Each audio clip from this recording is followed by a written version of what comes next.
Bonjour, c'est Dominique. Je vous fais une vidéo après coup. Alors moi, les vidéos tous les tutos de cet album sont déjà enregistrés. Mais là, je vous fais, parce que là, vous allez voir, il est tout terminé. Je vous fais une vidéo parce que là, on est rendu dans la série tutos qui est en cours, en publication sur ma chaîne. On est rendu à poser les loquets. Mais il y a des gens qui me demandent, bon, je n'ai pas de loquet, j'aimerais poser les aimants, alors comment est-ce que je dois procéder? Alors, avec l'album tout fini ici, je vais pouvoir vous expliquer comment procéder. Parce que c'est pas tout le monde qui a des loquets, et puis c'est pas toujours facile à se procurer. Et puis là, avec la poste qui est arrêtée partout, un peu partout, alors c'est difficile de commander des choses. Puis en même temps, si jamais je fais un autre folio, où est-ce que c'est qu'on a des loquets, bien, ça va vous expliquer comment procéder si vous voulez faire plutôt avec les aimants. Alors, vous savez qu'avec les aimants, ce qui arrive, c'est que cette portion ici doit être plus longue pour que les aimants se croisent. Alors, on doit avoir, dépendamment, si vous mettez des gros aimants, vous savez, des gros aimants qui sont comme 1,8 cm, alors là, il faut croiser 3 cm. Alors, si je mets 3 cm ici, alors il faut se rendre jusqu'ici.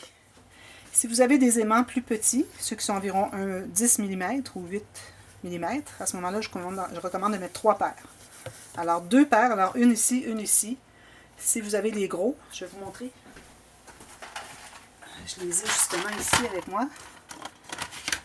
Alors, les gros, ce sont... Je m'excuse, parce que là, quand je prends des aimants, tout colle avec. Alors, ces gros-là, ici, là, qui mesurent 1,5 cm. Alors, si vous avez des aimants 1,5 cm, vous pouvez mettre une paire ici et une ici. Là où est-ce que j'ai vis-à-vis mes loquets. Alors, un tiers, c'est l'idéal. Peut-être un petit peu plus large, mais bon, c'est correct. Si vous avez les plus petits, qui sont des 8 mm ou des 10 mm, comme ceux-ci. Okay, alors ici, j'ai des 8, puis j'ai des 10. Ceux-là sont prêts à en coller. Alors, à ce moment-là, je vous recommande de mettre 3 paires. Alors, une ici, une au centre, puis une ici. Alors, un quart, centre, puis un autre quart. Fait que 1, 2, 3, 4. Alors, au centre, et puis les deux autres centres à partir de ce qui reste par rapport au centre. Alors, un ici, puis deux ici. OK? Alors, ceux-là, vu qu'ils sont un peu moins larges, vous pourriez croiser juste, je dirais, 2 cm. Oui, 2 cm à 2,5 cm. Ce morceau-là, plus long que ce qu'il était. Alors, moi, je l'avais mesuré à 3,5 cm, si je ne me souviens pas. J'ai pas les mesures. Si je me souviens bien, je ne me souviens pas des mesures exactes que j'avais. Mais ce que je vous ai donné comme mesure au départ, le premier tuto qu'on a fait pour monter la base. Alors, si vous avez les aimants de 8 mm ou 10 mm, je vous recommande d'ajouter 2,5 cm.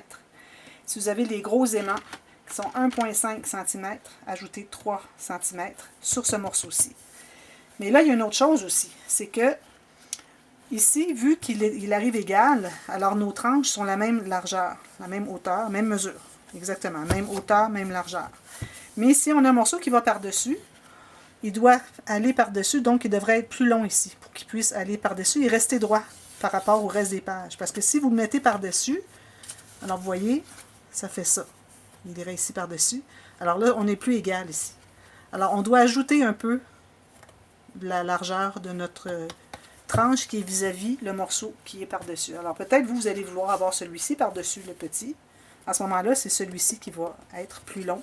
Alors j'ajouterai environ 5-6 mm, dépendamment de la cartonnette. Si vous avez de la cartonnette 1 mm, j'irai à 6 mm. Si vous avez de la cartonnette 2 mm, ce qui m'étonnerait, mais bon, au cas où ça soit le cas, à ce moment-là, vous allez aller à 1 cm de plus du côté du morceau. Alors, il faut décider à l'avance quel morceau va aller par-dessus lequel. Alors, non seulement parce que vous allez mettre les aimants du bon côté, alors soit ici comme ceci, ici et ici, ou si c'est lui qui va par-dessus, ça va être dessous ici et ici. Alors, c'est le côté où vous allez choisir qui va aller par-dessus, c'est lui que vous allez augmenter la tranche.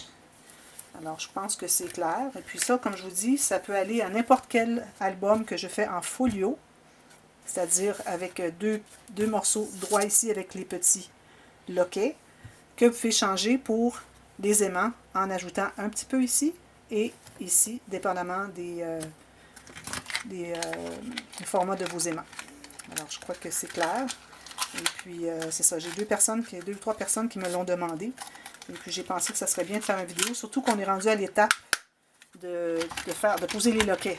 Alors à ce moment-là, ça serait. Alors moi je publie cette vidéo en même temps. Alors au moment où vous la voyez, c'est la même journée où est-ce que c'est qu'on a la vidéo qu'on explique comment poser les loquets. Alors si vous n'avez pas les loquets, vous avez les aimants, il faut avoir les aimants. Sinon, si vous allez en ruban, vous allez faire la même chose, même mesure d'ajout que je vous dis, sauf qu'au lieu de mettre les aimants derrière, vous allez mettre le ruban sur le dessus avant de mater le dessus. Alors ça, il faudrait savoir au moment que vous bâtissez le folio, avant de tout mater, tout terminer. Et puis, je vous recommande d'avoir des rubans peut-être même que si vous avez une dentelle comme ceci, vous pouvez mettre le ruban dessous ici et l'autre dessous ici qui s'attache sur le dessus. J'en mettrai deux. Ou si vous en avez un large, je mettrai au centre. Mais là, ça enlève tout l'espace pour les embellissements. Alors, ce que vous pourriez faire, si vous avez un large, vous pourriez peut-être le mettre en haut ici et ici, attaché ici, puis ça vous laisse tout ça ici d'espace pour mettre les embellissements. Alors, c'est différentes options pour le fermoir de ce folio que j'adore. Alors voilà, merci d'avoir regardé. J'espère que ça répond à votre question. Et puis, si ce n'est pas le cas, dites-le moi. Puis, posez-moi les questions que vous voulez. Je suis là pour vous aider. Puis, ça me fait super plaisir. Vous ne me dérangez jamais. Les gens disent, je m'excuse de vous déranger. Non, ça ne me dérange pas du tout. Je suis là. Puis, je vous ai dit, j'étais là pour vous. Alors, je suis là. Je réponds à toutes les questions. Alors, merci d'avoir regardé. On se revoit bientôt. Bye bye.